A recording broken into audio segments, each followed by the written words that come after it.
Aquí comienza Ella Soy de France 24. Las aplicaciones de citas encierran múltiples tipos de vulneraciones a los derechos de las mujeres. Según un estudio de la Federación de Mujeres Jóvenes, 1 de cada 5 ha sufrido violencia sexual derivada de estas plataformas. Además, hay un gran porcentaje que asegura haberse sentido insultada o presionada por los hombres que ha conocido por aplicaciones como Tinder. Los peligros en este entorno digital revelan múltiples pendientes que tienen las autoridades y las propias empresas dueñas de estas apps para mayores garantías de seguridad. Manuela Cano realizó el informe. Las aplicaciones de citas, otros espacios inseguros para las mujeres. Un informe de la Federación de Mujeres Jóvenes delata las profundas prácticas violentas que atraviesan las mujeres en estas plataformas. Una de estas aplicaciones, Tinder, encierra diversas de estas prácticas violentas, según la encuesta que abarca a 963 mujeres heterosexuales entre los 18 y 35 años. La violencia sexual contra las mujeres ha adquirido nuevas formas en los espacios virtuales de citas, haciendo que los tradicionales modus operandi de seducción patriarcal, donde se ubica la violencia sexual, se acoplen y se rearmen. La organización muestra que un 21,7% de estas mujeres fueron forzadas a tener una relación sexual mediante violencia explícita. Incluso antes de los encuentros presenciales, más del 80% de las mujeres dijeron sentirse incómodas con los mensajes que recibieron en estas plataformas, y más del 60% recibieron insultos o faltas de respeto. Todos estos factores crean una percepción de inseguridad. 61% de las mujeres creen que las citas con usuarios de Tinder tienen mayores riesgos que aquellas con las personas conocidas de manera presencial. Ante la falta de garantías de las propias plataformas, expertas en el tema hacen varios tipos de recomendaciones. Compartamos fotos hasta que estemos 100% seguras de la otra persona, no porque esté mal. Y en el caso de las compartamos, siempre recomendamos ciertas tips como de sexting seguros, en este caso de, por ejemplo, no mostrar nuestro rostro en las fotos de los nudes, no le brindemos cierta información personal al inicio de la conversación, es decir, cuál es mi ubicación de trabajo, en qué distrito vivo, cuál es mi dirección. También hacemos las recomendaciones de, si quedamos en una cita con la persona que estamos conociendo, le compartamos nuestra ubicación a algún amigo, amiga o persona de confianza, ¿no?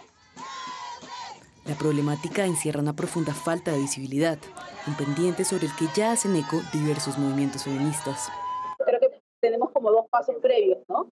Que la ciudadanía en general entendamos las dinámicas y el funcionamiento de la tecnología como tal, porque existen muchas brechas digitales aún, pero también que las autoridades entiendan cómo funciona la tecnología. Y si le hablamos de aplicaciones de citas, con la estigmatización que mencionaba al inicio, va a ser un poco más difícil.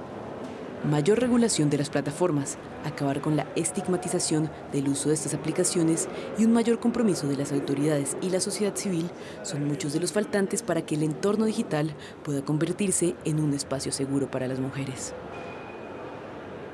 Vamos a la conversación sobre este tema. Para ello, la invitada es Ada Santana. Ella es abogada y es presidenta de la Federación de Mujeres Jóvenes en España, quien precisamente hizo parte de esta investigación y nos va a aclarar estas dinámicas violentas que evidenciamos todos los días en las aplicaciones de citas. Ada, bienvenida a Ella Soy. Hola, ¿qué tal?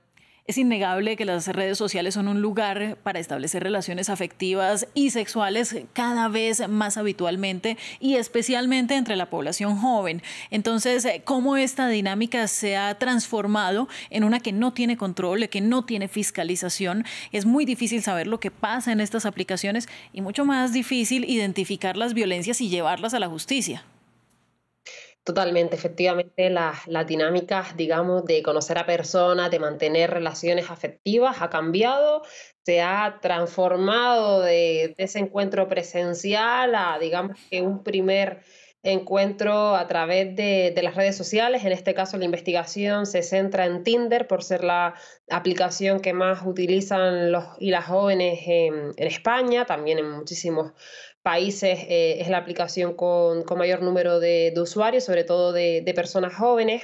Y en este sentido nos parece interesante cómo esas violencias machistas y esas violencias sexuales que se reproducen también, por supuesto, presencialmente se han trasladado, en este caso, a este tipo de aplicaciones de citas en un espacio que, aunque es verdad que hemos conquistado, como es el espacio digital, hemos conquistado tecnológicamente y hemos conquistado digitalmente, la realidad es que todavía no hay un marco jurídico que, digamos, que nos ampare, que nos dé seguridad a las personas que digamos que somos usuarias de estas aplicaciones, que no hay nada de malo digamos, en relacionarnos a través de estas aplicaciones, pero es verdad que todavía, digamos que los avances en materia de seguridad son muy limitados y factores como, por ejemplo, el anonimato, en este caso son claves porque los agresores actúan desde la impunidad de saber que pues esas agresiones que ocurren luego en esos encuentros presenciales o incluso esos mensajes también violentos que se producen en la propia aplicación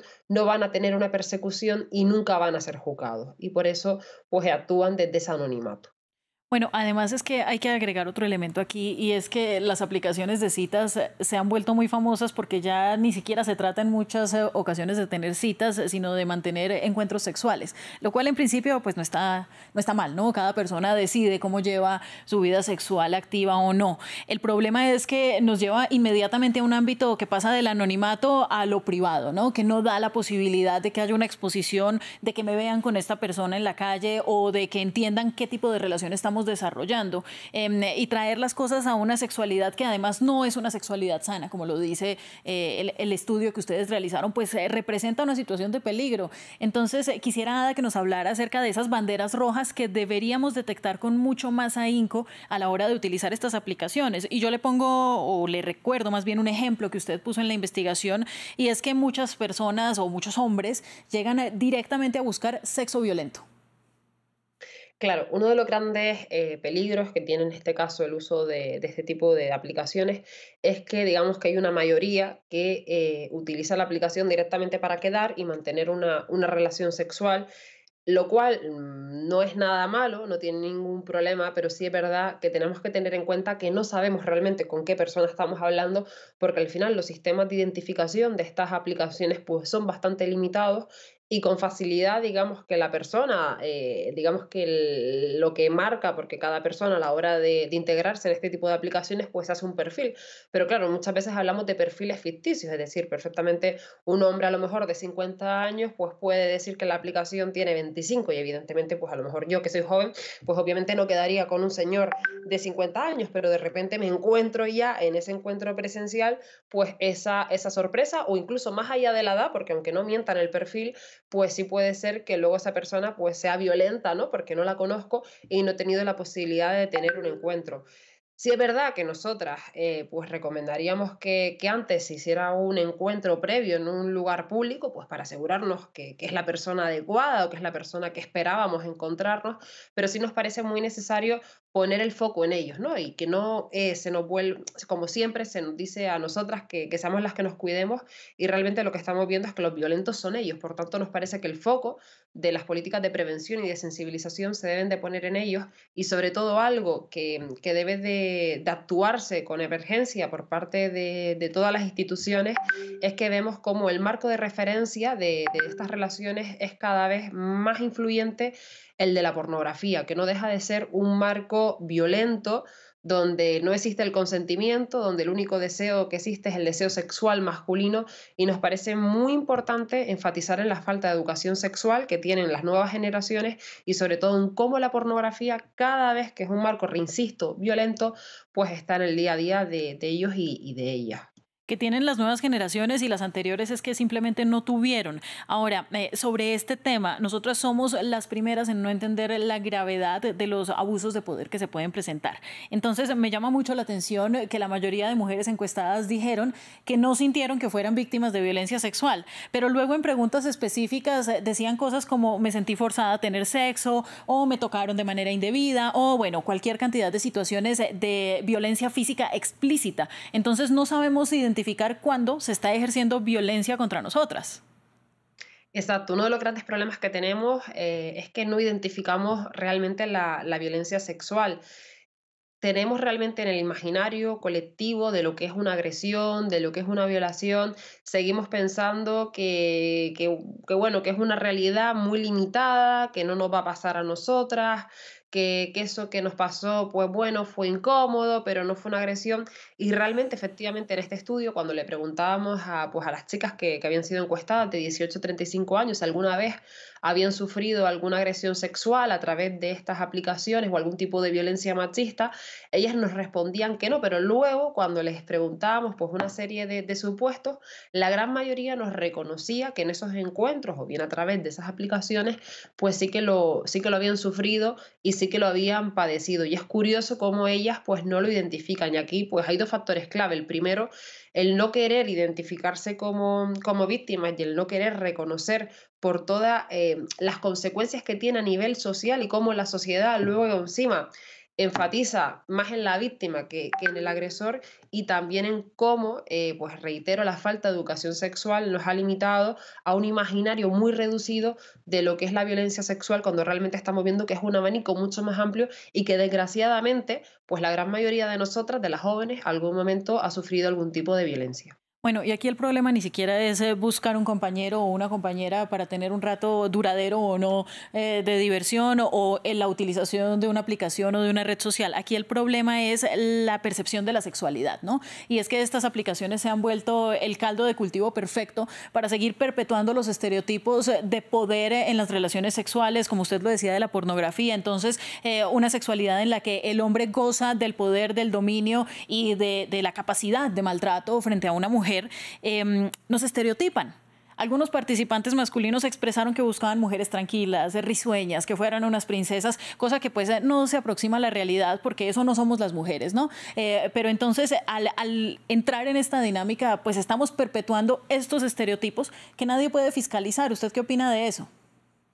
Totalmente, la verdad que en este caso es un poco frustrante ver cómo los espacios digitales, lejos de estar sirviendo para seguir encaminándonos a la erradicación de los estereotipos y roles de género, todo lo contrario, lo que está es sirviendo para que sigan aumentando, para que sigan proliferando y al final muchos de los hombres lo utilicen como un catálogo, ¿no? Como un catálogo imaginario donde ellos pues quieren encontrar ese ideal de mujer, y vemos como ese ideal de mujer pues es una mujer que compagina tanto los roles de género más tradicionales, más de la mujer tradicional de toda la vida, ese imaginario que tenemos todas en la cabeza, y luego, por todo lo contrario, esa mujer hipersexualizada con un modelo reproducido precisamente de la pornografía. Y ese es el perfil que ellos pues buscan en este caso a través de la aplicación de Tinder, y es un poco lo que ellos ponen como preferencia.